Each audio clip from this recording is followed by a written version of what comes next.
Shiva news चॅनलमध्ये आपल्या सर्वांचे सहर्ष स्वागत। चला तर पाहूया आजच्या काही घडामोडी। मुख्यमंत्री शिवकुमार यांच्या 6 बंपर घोषणा। विद्यार्थ्यांना मोफत बस पास।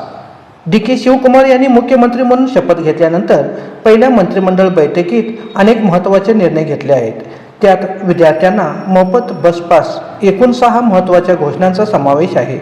शालेय आणि महाविद्यालयीन विद्यार्थ्यांना मोफत बस पास, रोजगाराच्या समस्यांचे निवारण, रस्ते बांधकामासाठी 2000 कोटी रुपयांची तरतूद आणि 2500 चौरस फुटापर्यंतच्या इमारतीसाठी अर्ज करणाऱ्यांना दिलासा देण्याचा निर्णय त्यांनी घेतला आहे। याशिवाय केवळ बंगळुरूपुरती मर्यादित असलेली बी खाता ते ए खाता योजना राज्यभर लागू करण्याची घोषणाही डी.के. शिवकुमार यांनी केली आहे। शालेय महाविद्यालयीन विद्यार्थ्यांना मोफत बस पास देण्याचे जाहीर करण्यात आले आहे, ज्याचा फायदा इतर शहरात जाऊन शिक्षण घेण्यासाठी गरीब आणि मध्यमवर्गीय विद्यार्थ्यांना होणार असल्याचे सांगितले। शिवा न्यूजसाठी शिवानंद वशीदार चॅनलला लाईक व सबस्क्राईब करायला विसरू नका। बेल आयकॉन क्लिक करा।